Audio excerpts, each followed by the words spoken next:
Sir भोजपुरिया गाना के society पे क्या इम्पैक्ट पड़ रहा है और खास तौर पे मियां जी के लड़के हैं जो उन पे क्या इम्पैक्ट पड़ रहा है, इसका थोड़ा हमारे व्यूअर्स को समझाइएगा आप। देखिए, भोजपुरिया गाना का जो सोसाइटी पे असर पड़ रहा है ना, हम्म।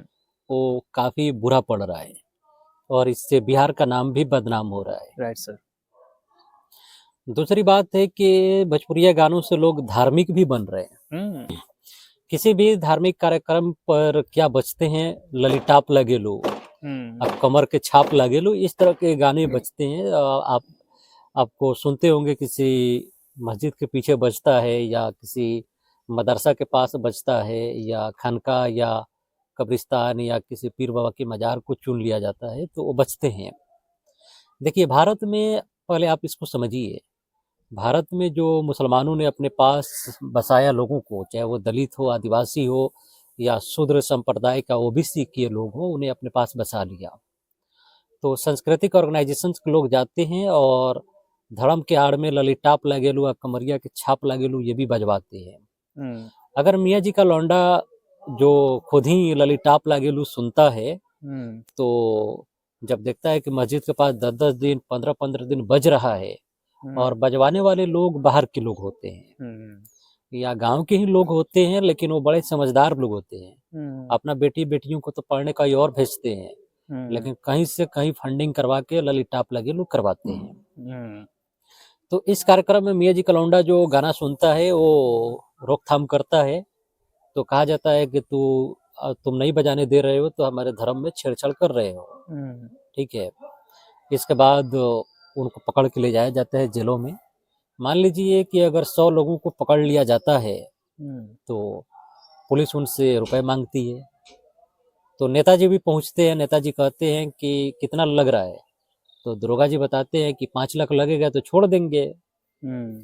तो नेताजी कहते हैं नहीं, तुम 10 लाख मांगो हम्म। और हम जब आएंगे तो तुम 6 लाख ले लेना। हम्म। तुम्हारा भी कुछ बन जाएगा, कुछ मेरा भी बन जाएगा। हम्म। मेरा ये बनेगा कि मैं एमपी एमएलए हो जाऊंगा, हम्म। समाज में मेरी पॉपुलैरिटी बढ़ेगी, दलितों और आदिवासियों को तो थोड़ा छोड़ दिया जाएगा उन्हें, हम्म। लेकिन मियाँ जी का जो लौंडे होते हैं उनकी खेत बिक जाती है। हम्म। आप समझ रहे हैं ना? हम्म।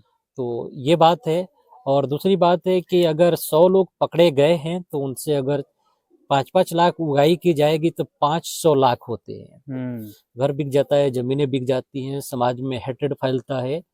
और जिनकी समझ नहीं है वो ये नहीं समझते कि ललिताप लागेलू या कमरिया की छाप सुनकर हम्म। लड़के और लड़कियां तो समाज से भागते ही भागते हैं। तो लोग ये नहीं समझते हैं, वो समझते हैं कि बस इस कार्यक्रम में जो शादी का आयोजन है या किसी में बज रहा है, हम्म। इसके कितने गलत असर पड़ते हैं। राइट। तो नेताजी का ग्रेट कंट्रीब्यूशन होता है, वो हम्म। 500 लाख की 5 करोड़ की उगाही करवाते हैं, कुछ हम्म। खुद लेते हैं और बाकी पुलिस और वकीलों को भी इसका फायदा मिलता है। राइट। जिनका इज्जत जाना जा होता है वो मियाँ जी के लौंडे होते हैं। हम्म। लौंडा सिर्फ दिल्ली में इस्तेमाल की जाती है, जिसका मतलब आप समझते ही हैं।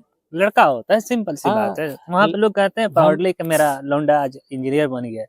मतलब एक लड़का है जो खैर तो इंजीनियर आगे बन चलते हैं। तो गया। ये समाज पे जो असर पड़ते हैं इसका काफी भयानक और बुरा असर पड़ रहा है। राइट। एक तरफ लड़कियां भाग रही हैं, हम्म। दूसरा जानिए मियाँ जी की मस्जिद मदरसे मकबरों को टारगेट करके बजाया जाता है। हम्म। और पुलिस के भी आंख में शर्म नहीं लगती है कि इतना दिनों तक ये बज रहा है, हम्म। तो इसके पीछे क्या लॉजिक है या क्या रीजन है। राइट। तो इस पे हम ऐतिहासिक तौर पे बात करेंगे कि इसकी परंपरा कब शुरू होती है। Right sir. तो दोस्तों आपने कैसे समझा कि अगर टारगेटेड तौर पे अगर किसी तरह के भोजपुरी गाना आपके आसपास बज रहा है तो उससे सावधान रहिए, क्योंकि ये पूर्णतः साजिश की तरह हो सकता है और इसमें पुलिस और नेता भी इन्वॉल्व हो सकते हैं। देखिए देखिए, बात समझिए थोड़ा सा, और अगर वक्त दे तो मैं बता दूं। हम्म। ये परंपरा के तहत तो बजाए जाते हैं। हम्म। इसका सिस्टम 8 साल 10 साल 12 साल तक चलता है। अंततः उसे सोसाइटी में टेंशन में बदल दिया जाता है हम्म। और फिर कभी दंगे का रूप लेता है। हम्म। तो ये धीरे धीरे टेम्परेचर के अकॉर्डिंग चलाया जाता है और राइट। सिचुएशन के अकॉर्डिंग। आप हम्म। कभी इस पे ध्यान दीजिएगा। That's hmm.